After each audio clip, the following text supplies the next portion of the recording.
This demonstration is how to complete a single sample t-test in SPSS, and we're going to use the data set that I've been using for these demos, and we're going to use a scale variable called flood hopefulness. So if we go into variable view, you can see that flood hopefulness is listed as a scale level of measurement. And what the variable means is that we are measuring the hopefulness following a flood.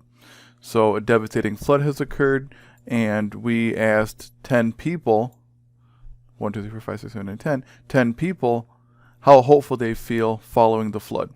And we are going to determine if this sample of 10 people feels more or less hopeful than people on average. And because we're using a scale of 1 to 7, we're just going to use the mean of that scale, which is 4, as our population mean. So we're going to compare the results of our study. So our sample of 10 people, we're going to compare their average or their mean to the mean of 4, which is the middle of that scale, to see if they are any more or less hopeful than the middle of the scale. We do this by going to Analyze, Compare Means, one sample t-test, which is the same thing as single sample t-test. And we're going to enter our flood hopefulness variable into the test variable box. We're going to look at the options and see if there's anything there that's interesting to us. I don't see anything, so we'll just hit continue. The test value is very important. If somebody's going to make a mistake, it's probably going to be in the test value.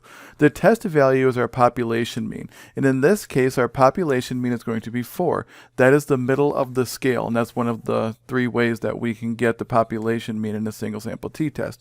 So we are going to compare the test variable, which is flood hopefulness. We're going to compare that mean to a test value or a population mean of 4.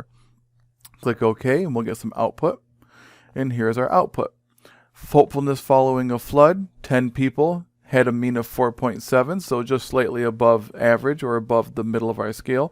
Standard deviation 1.889, and a standard error of the mean, which is another way of saying the standard deviation of the distribution of means is 0.597.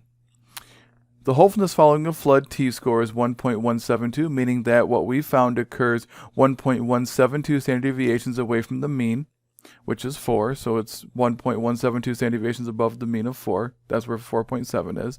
9 degrees of freedom. Two-tailed significance, 0.271.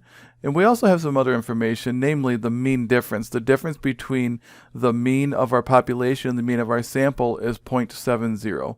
And that makes sense because our mean is 4.7. Our test value, which is our population mean, was 4. That means that the mean difference is 0.70. Interestingly, if you took this mean difference, 0.700, and divided it by the standard error of the mean, which is 0.597, you would get the t-score 1.172, because the t formula for this is the t equals the sample mean, 4.7, minus the test value, which is 4, divided by the standard deviation of the distribution of means, which is 0.597.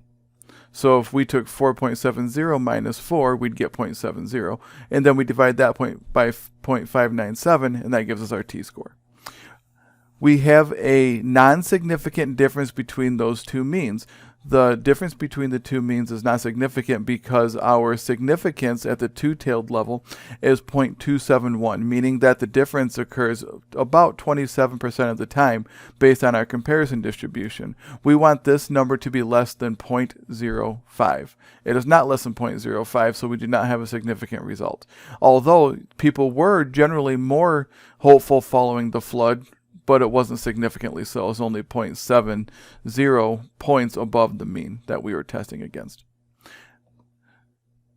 If you have any questions, feel free to reach out. Otherwise, I look forward to seeing what you can do.